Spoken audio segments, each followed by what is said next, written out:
Kalau saya ngebahasain gini, sholat itu membuat kita dapat banyak keajaiban dari Allah, kemuliaan akhlak buat kita dapat banyak keajaiban dari manusia. Jadi kalau kita pengen dapat keajaiban dari Allah, pengen Allah itu baik-baik ke kita, itu sholat. Kalau kita pengen melihat keajaiban dari manusia, tiba-tiba banyak orang yang membantu kita, tiba-tiba musuh bisa jadi sahabat setia. Musuh bisa jadi sahabat setia itu lewat apa? Bukan lewat ancaman. Ancaman itu nggak mengubah musuh menjadi sahabat, hanya mengubah musuh menjadi takut. Tetapi kalau akhlak yang mulia, jangankan teman, musuh aja bisa jadi orang yang paling setia kepada kita. Makanya kalau kita pengen dapat dua keajaiban dari langit dan keajaiban dari bumi, keajaiban dari langit dijemput dengan sholat, keajaiban dari bumi dijemput dengan akhlak yang mulia. Jaga akhlak kita, dan salah satu akhlak mulia yang paling luar biasa, puncak dari semua akhlak mulia itu adalah sabar. Sabar, belajar sabar menghadapi perangai manusia, belajar sabar menghadapi berbagai macam model manusia, belajar sabar terhadap gangguan orang lain. Apa kata Nabi? Al-mu'minul ladzi yukhalitun nas wa yasbir ala adahum khairun minal mu'minil ladzi lam yukhalitin nas wa lam yasbir ala adahum. Mukmin yang bergaul dengan banyak orang lalu bersabar atas gangguan mereka, itu lebih baik daripada mukmin yang enggak mau bergaul dan enggak sabar dengan gangguan manusia. Sabar dengan gangguan banyak orang. Kalau perlu, kita belajar sabarnya justru dari orang yang suka ngejengkelin kita. Kayak Ali banget tuh. Ali bin Abi Thalib pernah suatu hari pas dia udah jadi presiden, jadi khalifah, suatu hari dia panggil pembantunya. Jadi ada pembantu di rumahnya, dia panggil, "Ya Fulan." Ini panggilan untuk orang yang tidak disebutkan namanya. "Ya Fulan." Gak ada suara. "Ya Fulan," dipanggil sama Ali. Gak ada suara. Dicari. Ternyata dia lagi di kamarnya, lagi berbaring sambil mengangkat kedua kakinya. Jadi kayak orang bersiul gitu, santai di kamarnya. Padahal Ali dari tadi manggil-manggil. Kata Ali, "Ya Fulan, kamu gak dengar suara saya memanggil?" "Dengar," kata dia. "Terus kenapa kamu gak menjawab?" "Sengaja, pengen tahu marah gak gitu." Coba lihat pembantu kayak gitu tuh. Ada tuh gak pembantu kayak gitu? Pasti bakalan dikurangin gajinya atau langsung silakan kamu pulang ke kampung kan gitu kan. Ini pembantu kayak gitu banget, bukan sama tuan biasa, sama khalifah presiden, bayangin. Sengaja pengen tahu marah apa enggak. Ali marah enggak tuh? Enggak marah, langsung tersenyum, ketawa. Ali udah enggak ada urusan lagi dengan dia, langsung keluar sambil ketawa. Dilihat oleh pengawal-pengawal dan pejabatnya, ditanya, "Ya Amirul Mukminin, kenapa engkau ketawa?" Kata Ali, "Itu tuh pembantu saya." Diceritain lah kisahnya. Yang marah justru pengawalnya dan pejabatnya Ali.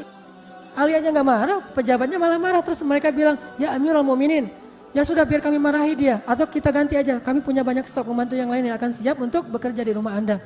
Kata Ali, "Jangan, justru aku lagi belajar sabar dari orang itu." Belajar sabar dari orang kayak gitu. Jadi kalau kita nemuin orang yang suka ngejengkelin, berarti itu guru sabar kita tuh.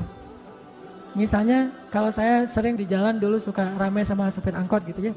Kalau sekarang nggak ramai lagi sama supir angkot. Kenapa? Kalau ada supir angkot yang iseng di jalan, saya anggap, aduh ini guru sabar saya nih supir angkot gitu. Ada yang ada motor mungkin yang kurang tertib, ini guru sabar saya. Pokoknya nemu orang yang ngejengkelin, berarti dia jadi guru sabar kita. Karena guru sabar itu bukan ustaz. Ustaz itu hanya ngajarin teori sabar. Tetapi yang mengajarkan praktek sabar adalah orang-orang yang berperilaku jahiliyah di depan kita. Itulah yang mengajarkan kita praktek sabar yang sesungguhnya. Jadi kalau nemu orang yang buat kita jengkel, buat kita bete, buat kita ilfil, berarti dia sedang mengajarkan kita tentang sabar. Niatin aja, "Makasih ya guru ya udah ngajarin saya sabar." Gitu banget tuh. Itu luar biasa ya. Inilah yang dilakukan oleh Ali bin Abi Thalib. Gak marah langsung, justru malah beliau merasa, oh saya lagi belajar sabar dari orang itu. Sabar itu kalau kata ulama ibunya akhlak mulia. Jadi kalau kita mau akhlak mulia apapun, mulainya dari sabar. Kalau kita gak punya sabar, kita kehilangan sebagian besar dari karakter dan akhlak-akhlak yang mulia. Mulailah dari sabar. Dalam segala urusan, apalagi dengan manusia. Apalagi orang yang jarang ke masjid, mungkin perangainya masih perangai orang-orang yang egois atau individualis dan segala macam. Bahkan yang udah ke masjid sekalipun, namanya manusia. Kita pasti akan ada salah, walaupun kita udah rajin sholat, mungkin kita udah jubahan, udah sorbanan, yang namanya manusia tetap aja ada salah. Belajar sabar menghadapi mereka.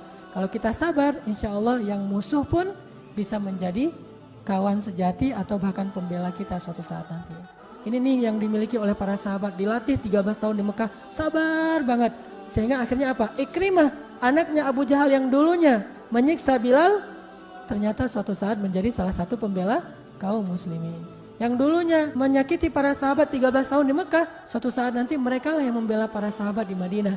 Jadi kesabaran itu adalah cara bagi Allah untuk menolong kita. Makanya disebutkan di sini, wasta'inu bis-sabri was-shalah. Akhlaknya adalah sabar, ibadahnya adalah sholat. Coba fokus dua itu aja. Dengan Allah itu rajin sholat, dengan manusia itu belajar sabar, udah aja. Insya Allah kita akan mendapatkan banyak keajaiban dari langit dan dari bumi karena akhlak yang mulia ini insya Allah. Karena akhlak yang mulia ini insya Allah.